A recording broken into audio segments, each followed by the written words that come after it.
Hey, bienvenue sur Mindseeder.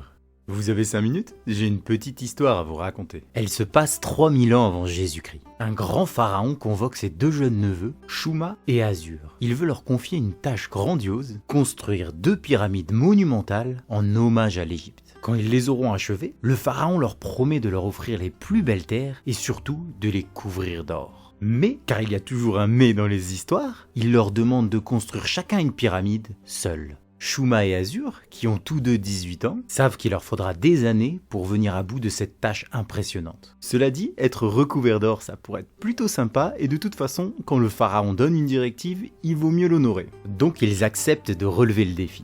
Azur, qui a un peu la tête dure, se met immédiatement au travail. Il traîne lentement des blocs de pierre massifs et lourds pour les disposer en carré. Et au bout de quelques mois, la base de la pyramide d'Azur commence à prendre forme. Les habitants se rassemblent autour de son ouvrage et louent ses efforts. Au bout d'1 an de dur labeur, ses fondations sont enfin terminées. Mais Azur reste perplexe. Le terrain sur lequel devrait s'élever la pyramide de son frère Shuma est vide. Pas une pierre, pas une fondation, même pas une petite marque au sol. Rien. Déconcerté, Azur décide de rendre visite à Shuma et le trouve à l'arrière de sa maison, dans sa grange, en train de travailler sur un appareil tordu qui ressemble plutôt à un instrument de torture. Mais Shuma, qu'est-ce que tu fais? Tu es censé construire une pyramide pour le pharaon, et toi, tu passes tes journées enfermé dans cette grange à bricoler cette machine de fou? Shuma lui répond calmement. Mon cher frère, je suis en train de construire une pyramide, donc s'il te plaît, laisse-moi tranquille.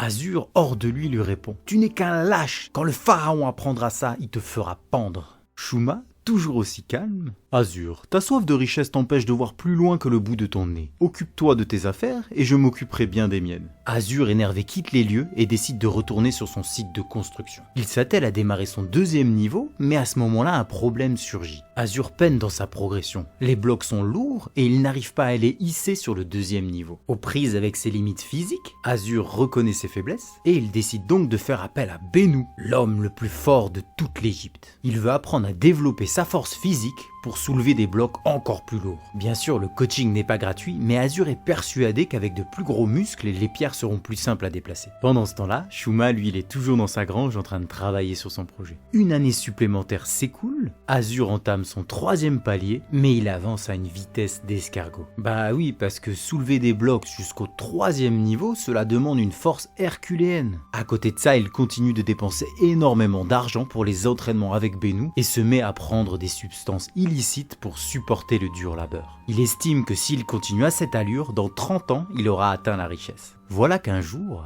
alors qu'il était en train d'hisser un énorme bloc, Azur entend une grande agitation venant du village. Même les habitants qui avaient pour habitude de regarder l'avancement de ses travaux se mettent à quitter le terrain pour voir d'où vient tout ce tapage festif. À ce moment-là, Azur est un peu embêté, mais il décide quand même d'aller voir tout ce qui se passe. Il arrive sur la place du village et au milieu d'une foule euphorique, il découvre Shuma, son frère, remontant la place avec un engin de plus de 8 mètres de haut. Une machine imposante, composée d'un enchevêtrement de roues, de leviers, de cordes. Et à ce moment-là, Azur craint de comprendre. Shuma arrive sur son terrain vide pour le moment, et en l'espace de quelques minutes, l'énorme machine commence à déplacer les lourds blocs de pierre d'un bout à l'autre du chantier, une à gauche, une à droite, la fondation commence à prendre forme. Sans le moindre effort, la machine soulève les pierres les unes après les autres et les installe miraculeusement côte à côte. Un tour de manivelle pour faire tourner une roue attachée à une corde par une poutre reliée à un système d'engrenage et bingo! Alors qu'il aura fallu 1 an à Azur pour poser les fondations de sa pyramide, Shuma pose les siennes en 1 semaine.